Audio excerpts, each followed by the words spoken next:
If you don't know something, learn it better. If it's a competitive situation, beat your opponent by working hard. I walked out of three prestigious interviews because I said, if you're hiring me for my weakness, I don't want to work for you.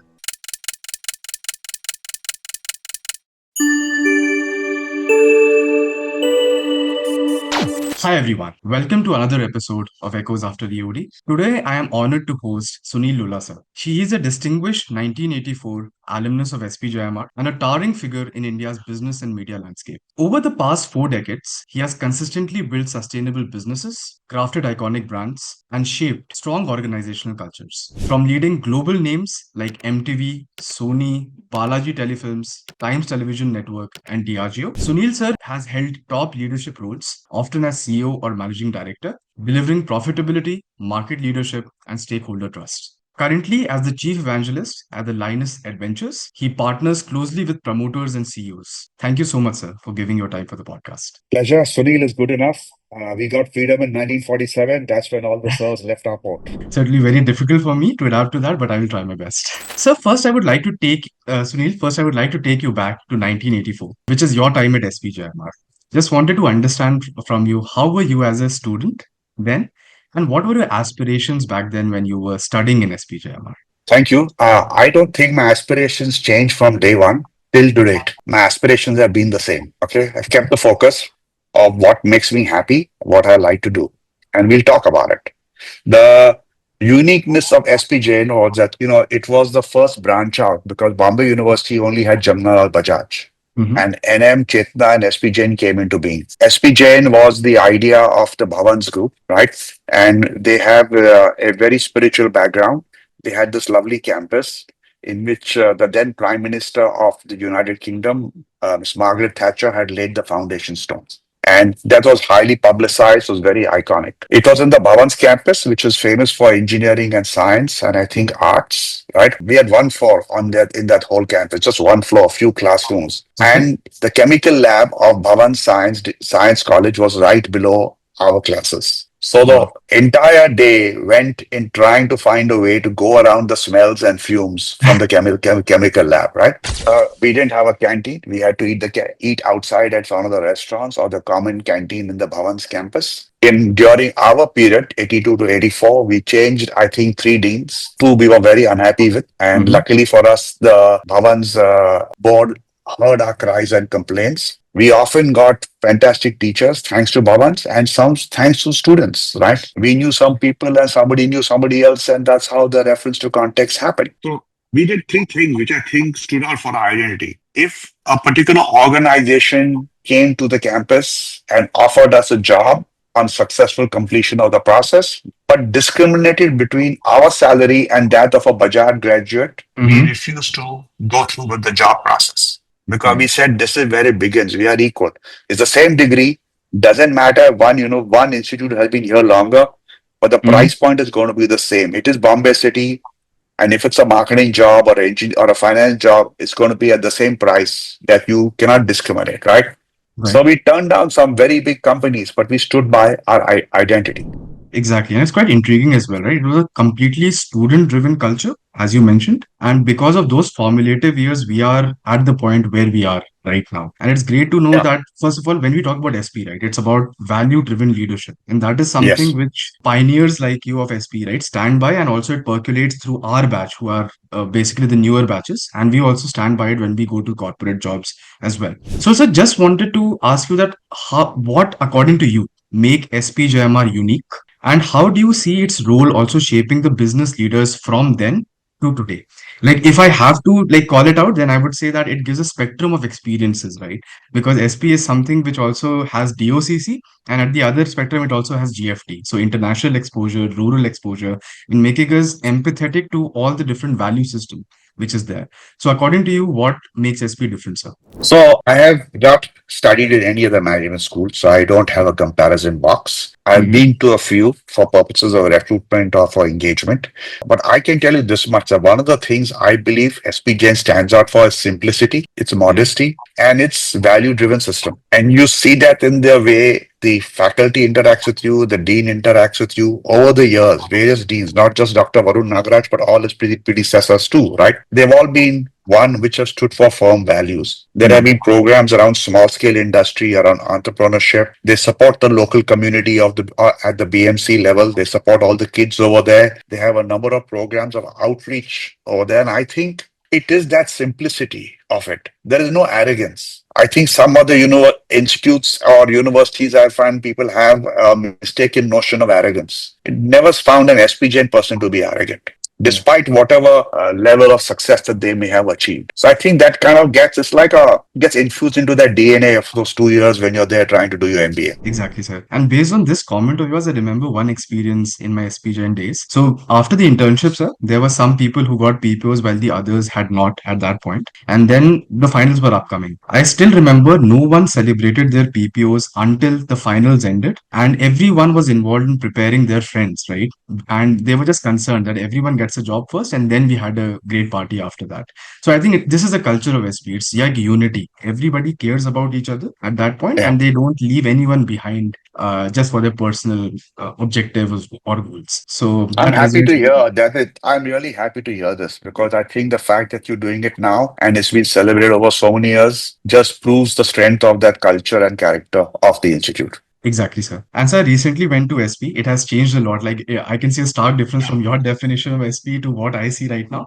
And there are like rooftop courts, squash courts, etc. also made over there. So Yeah. and that was not there in our batch. So it is just within the 2 years which this has happened. So I was quite impressed after seeing that as well. No, I think Dr. Varun Nagaraj in the last few years the last 2, 3 years has really taken up the perception and image of the campus. Obviously, the academic level has gone up. The performance level in terms of placements and things like that has significantly improved and is recognized as playing a role in the community, right? And it Exactly. doesn't like to compare itself with others, which I think is fair, which I think is nice. Exactly. There's a unique positioning of SP in the job Yeah. market or in terms of perception as well. Perfect. Sir, I would like to take you to the placements of SP now. So I know that after you sat for placements, you began your career as an associate account director at J. Walter Thompson, and you stayed there for 6 whole years, which is something quite rare in today's corporate world, sir, if I may say so, because professionals try to switch every 2 to 3 years, and the attention span is not that much for a particular job.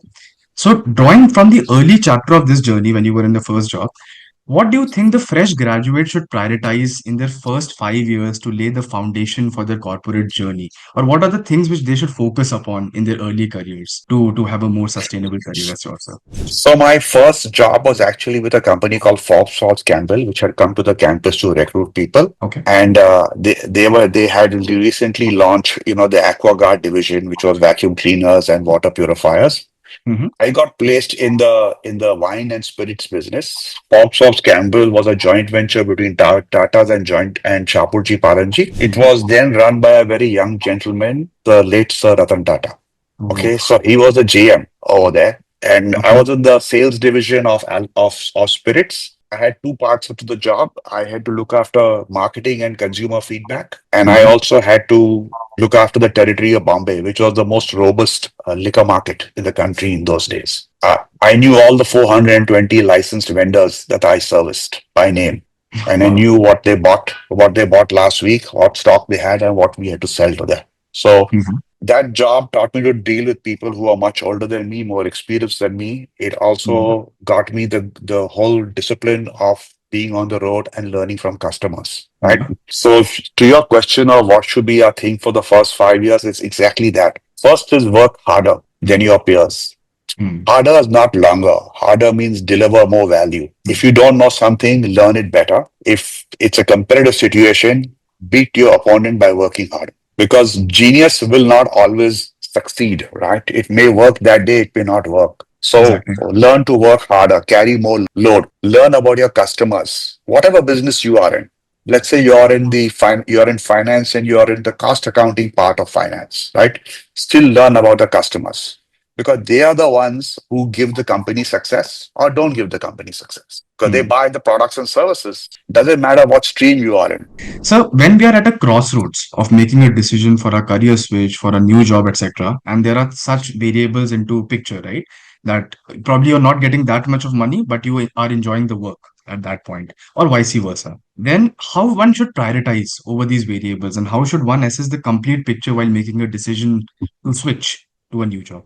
So since I guess most of your audience is people who are at your age group in the campus or just getting out of the Yeah. campus or just recently passed out, you'll have all learned how to plan, right? So what is the take your life and let us say your life is what? I think today to believe that I will retire at 40 or 50, at 60 is not true. You may retire at 40 and you may Mm-hmm. have many other things to do. You may retire at 80. America has no retirement age. In India, it's hard. It's got unfortunately hard coded. Mm. And this whole mantra, we need younger organizations, it's not physical, it's mental. You need Okay. young minded people. I am Mm. 64. I can guarantee you in your age group, I'll be the youngest person in terms of the mental agility. Yeah. It is your attitude you bring. So make your plan. What do I want? Right? Mm. See, what do you want to learn out of life? When you're at my age, you've seen made enough mistakes. The longer you run, the more mistakes you make. Okay. So the longer you play, the more mistakes you're going to make. That's also true. Exactly. What do you learn? What do you learn? What are we learning from the world around us? What does sustainability mean? Mm.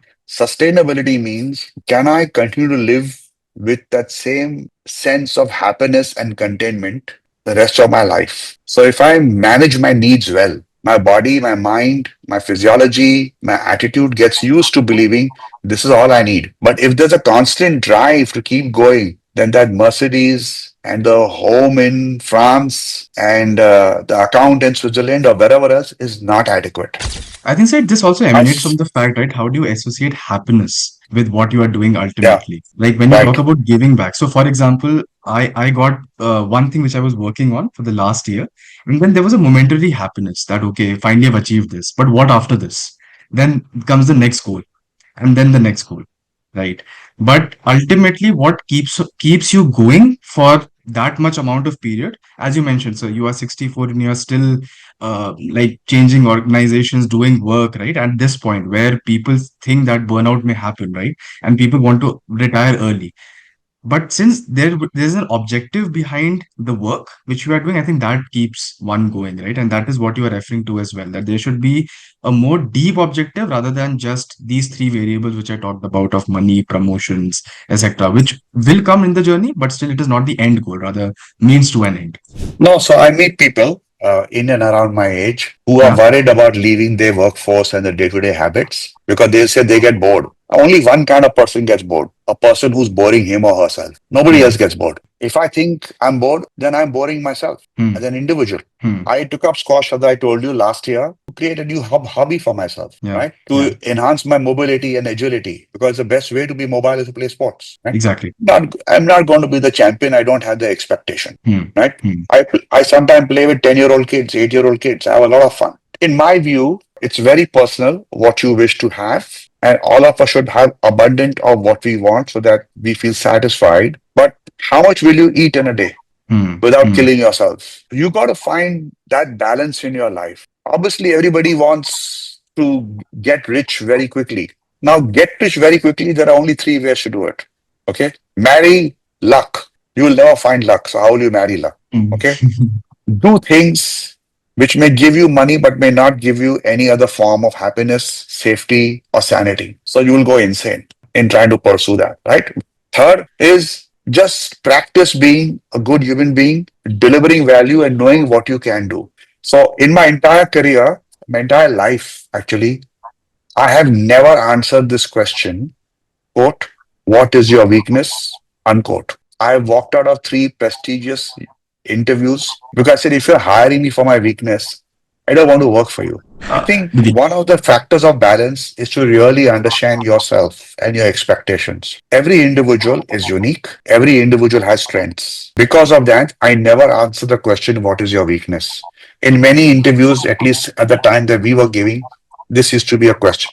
I've walked out of three prestigious companies over my career because I refuse to answer that. I'm Hmm. happy to talk about how I'd like to see myself develop. I don't believe a company is going to invest in my development. They're going to invest in me so that they are so I'm more successful in their environment.